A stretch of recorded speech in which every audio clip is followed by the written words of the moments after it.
Bonjour à tous, vous êtes sur Network Foot TV, votre chaîne dédiée au football européen. N'oubliez pas d'aller sur YouTube pour vous abonner et d'aller sur les différents réseaux sociaux ici marqués. Aujourd'hui, nouvel épisode d'Inside Foot. Pour m'accompagner, à ma droite, Juan José Dorado, notre consultant espagnol. Hola, Comment buenas vas-tu? tardes, ¿qué tal? Muy bien. Muy bien, tant mieux. Achille, comment vas-tu? Ça va et toi? Très bien, très bien. Moi, je suis au cœur du jeu, tout va bien. Ouais, Et c'est sur bien. ma gauche, coach Tolé. Eh oui, bah écoute, très bien. Content d'être avec toi pour ta première. On va C'est un essayer. plaisir. Exactement. Sans plus tarder, messieurs, direction la Canebière avec cette 15e journée et l'affiche entre l'Olympique de Marseille et le Stade brestois. Marseille vient d'aligner une 3e victoire en battant le TFC 2-0 avec un Dimitri Payet décisif et un Benedetto buteur, exactement. D'après vous, messieurs, est-ce que l'Olympique de Marseille est-il un dauphin idéal? Juan José. C'est un dauphin idéal déjà pour plusieurs raisons. La première, parce que le projet marseillais commence à prendre vraiment forme avec Villas-Boas. Ça a marché un certain temps avec Rudy Garcia, il a dû partir par la suite, mais avec Villas-Boas, on commence à avoir un Marseille complètement différent. Alors ça, c'est important pour Marseille parce que effectivement, le public attendait beaucoup plus que ce qu'on avait vu jusqu'à l'instant. Et puis, il faut pas oublier, Marseille est peut-être un bon dauphin, mais je pourrais vous dire que c'est en fait le premier du classement de la Ligue 1 bis, puisque je crois que le PSG joue dans un autre championnat qui n'est pas le français. Donc c'est bien pour Marseille, c'est bien pour le projet Villas-Boas, et c'est bien aussi pour des joueurs, comme vous avez dit, comme Benedetto, qui est arrivé et qui a trouvé sa place. Vous avez parlé des Payet aussi, donc des joueurs qu'à un moment donné ont été très critiqués et qui commencent encore une fois à trouver sa place. Donc oui, c'est un bon dauphin. Maintenant, il va falloir confirmer. On n'est qu'à la 15e journée, donc on a encore la moitié du championnat à jouer. On verra s'ils sont capables de tenir ce rythme-là à partir du mois de janvier. Coach Tolé, que peut-il apporter, qu'a apporté Villas-Boas à ce groupe marseillais par rapport à Rudy Garcia? Qu'est-ce qu'il a apporté?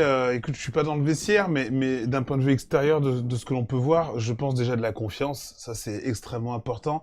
La confiance et l'honnêteté, c'est ce qui ressort souvent des joueurs. Et puis c'est quelqu'un d'extrêmement rigoureux. Il a ses airs de gars sympathique, mais rigoureux. Mais c'est surtout quelqu'un de vrai. Ça apprécié. Et dans le milieu, je sais que faut les chercher. Et je pense que voilà, il a su impacter cela, parce que bon, après au niveau du jeu, c'est pas il y a rien vraiment de flamboyant. Alors on sait qu'il aime la conservation du ballon, tu sais, conservation haute, etc. Mais tu sens surtout un investissement collectif extrêmement important. Exemple à Mavi, qui était au fond du trou, qui était critiqué, sifflé, hué par le public du Vélodrome, qui maintenant le scande de nouveau. Et puis d'autres joueurs qui sont un petit peu moins bien, voilà, à qui il a réussi à souffler ça. Maintenant, est-ce que ça suffira? Parce que l'effectif reste encore extrêmement limité de Marseille. On parle même éventuellement d'un départ de Strootman au mercato, parce que les finances, c'est pas encore ça.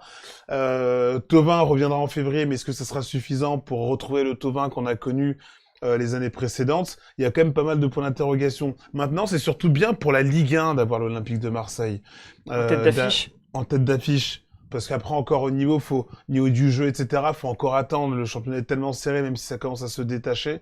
Pour la Ligue 1, c'est bien et c'est important d'avoir nos grosses écuries derrière le PSG, comme l'OM, comme j'espère Monaco et Lyon, je pense, qui remonteront aussi. On verra, tout à fait. Achille, d'après toi, est-ce que Marseille peut rivaliser, suivre le rythme du Paris Saint-Germain? Non. Et Non. pourquoi? Puisque c'est Marseille, quoi. Faut être clair, faut être réaliste. Personne ne peut suivre le rythme du Paris Saint-Germain. Il n'y a pas de débat possible.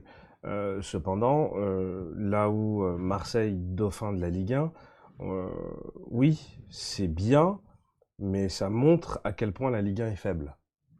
Excusez-moi d'être un petit peu dur comme ça, mais vous avez une équipe qui a un effectif extrêmement réduit, mais vous avez un maestro à la baguette, qui un technicien portugais qui fait un travail monumental.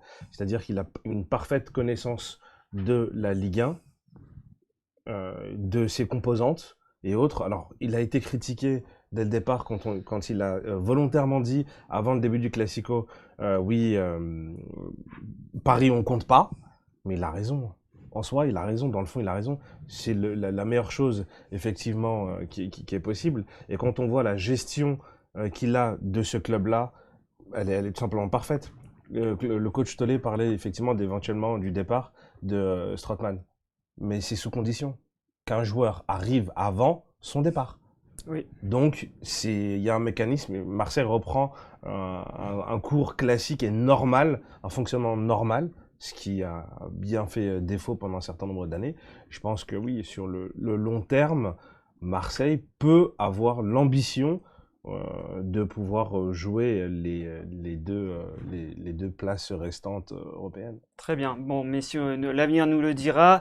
N'hésitez pas d'aller commenter ce débat sur les réseaux sociaux. Et nous, on se retrouve juste après pour une autre affiche en Espagne. À bientôt.